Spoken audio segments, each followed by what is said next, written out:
guys sure know how to make a guy feel welcome. Thank you so much, and welcome to the second episode of the Funny Money Show. We're so glad you're here. So in today's episode, we're actually going to be talking about partnership. Chances are, throughout the course of your professional career, you might be presented with the opportunity to go into business with someone else. And what we'd like to do today is just share both the good and bad experiences that Nate and I have both had with partnership. And hopefully you can learn and gain some insight into what makes a good partnership and perhaps some things to avoid in the future as well. So before we jump into what makes a great partnership, we've got important information coming to you all the way from Denver, Colorado. Welcome, Dr. JR, the statistician. This is Dr. Rogers with your stat of the day. Did you know that in 1987, the highest rated TV series was The Cosby Show with a rating of 27.8 according to Nielsen? The second highest rated TV show was A Different World with a rating of 25.0. And of course, you should know that A Different World was a spinoff of The Cosby Show. Dr. JR, thank you so much for that stat of the week. We will no doubtedly use that over the course of our lifetimes. Thank you again. Steve Jobs had Steve Wozniak. Bill Gates had Paul Allen, and Warren Buffett has Charlie Munger. And of course, let's not forget about the most important partnership, most successful partnership of all time. Don't you remember you told me you loved me, baby? As I think back and reflect on partnerships I've had in the past, there are three things that I think we can boil this down to and determine whether or not a partnership is going to be successful or ultimately fail. And number one would be personality. Stu, mowing his lawn right while I'm trying to work here. Come on. Hey, everyone. So you've probably heard that you should go out and find a partner that is completely different from you in almost every way. And the thought is that your combined strengths would be a recipe for success. Earth, fire, wind, water, heart. But I think if you're missing the personality aspect, if your personalities just can't connect, it's not going to matter how many strengths you have. The partnership is not going to work. Remember, you're going to be spending an extraordinary amount of time with this person. So it's really imperative that you guys get along, you can put differences aside, that you face difficulties together.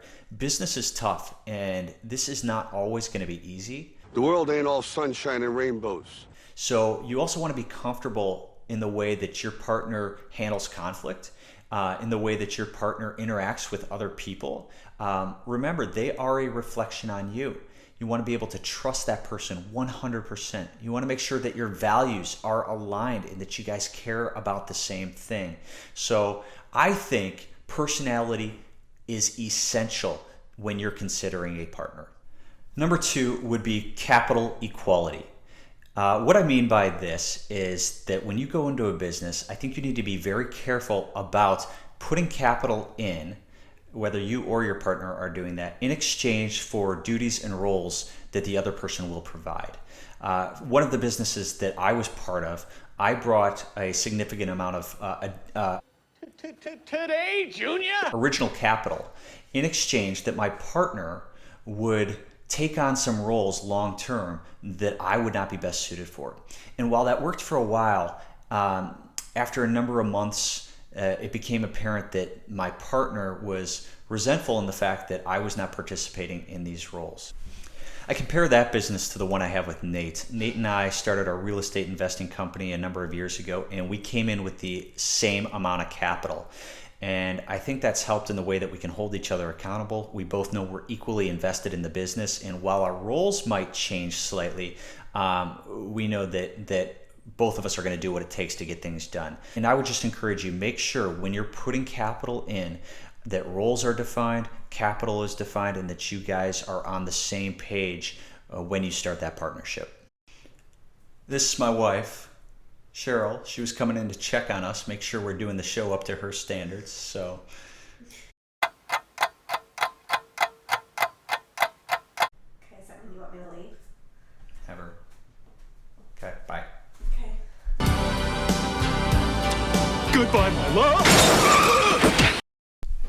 And finally, number 3 would be long-term goals. I think this is essential that you and your partner have these same long-term goals. It's very easy to get into a partnership, take real estate for example, because it's so exciting, and yet so many people don't take the time to make sure that the exit strategy or the long-term goals are aligned.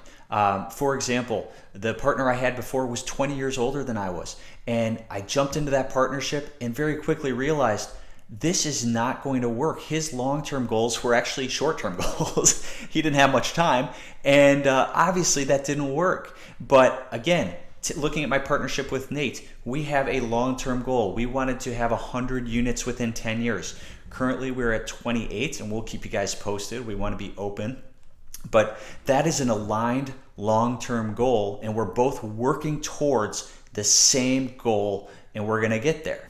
So that would be my advice on partnership. And with that being said, I'm going to throw it over to my little David Spade, Mr. Nate Shields. Thank you, Chris. So real estate investing is a team sport. There's really no way around that. It's literally impossible to take down a deal without a bunch of people supporting you. You've got lenders, attorneys, appraisers, surveyors, realtors, contractors, insurance agents, banks, home inspectors, and so many other people involved just in one transaction.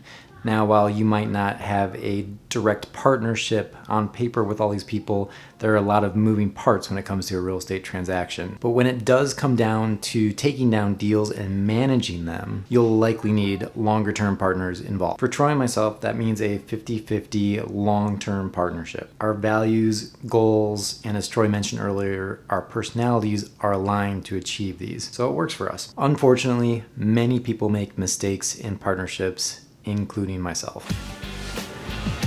I've made a huge mistake.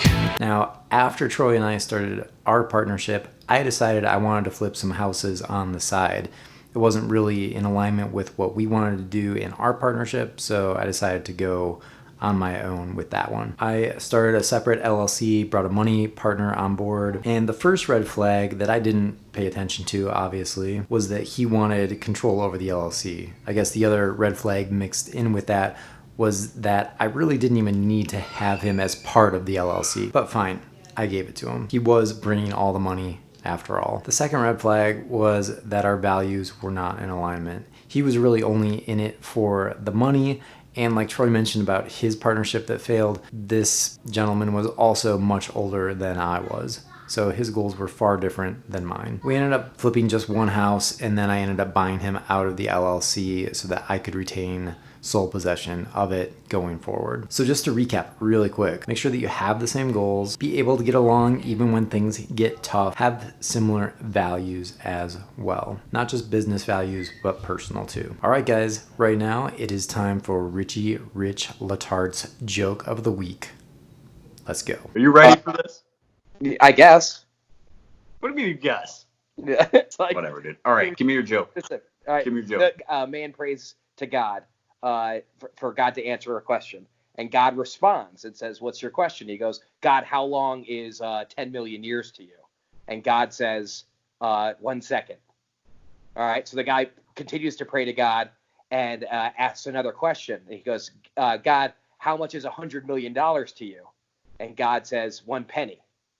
All right, so the guy prays to God one last time, and he goes, "God, I got one more question. Can you please give me a penny?" And God says, "Sure, wait 1 second." That's good, Rich. I thought that one was pretty nice. I like that. That's a good one. That's a good, and I've never heard it. That's good. Oh, man. All right, now it's time for our $5 challenge this week. I have my brother, John, who is willing to participate. He's going to sing the alphabet backwards for us. Take it away, John. All right, here's my brother, John. He actually does music for a living. And today's $5 challenge, I'm going to Venmo him $5 if he can do this, is to sing the alphabet backwards. So, you're up. Okay, here we go. D Y X W V U T S R Q P O N M L K J I H G F E D C B A Now I know my ABCs, frontwards and backwards. That was amazing. Were you cheating? I can not tell you. That was pretty darn good. All right. Venmo's on its way. You have succeeded in the $5 challenge. Thank you for joining us. It's only the first time, though, so maybe I'll get you next time. Sounds good. Later.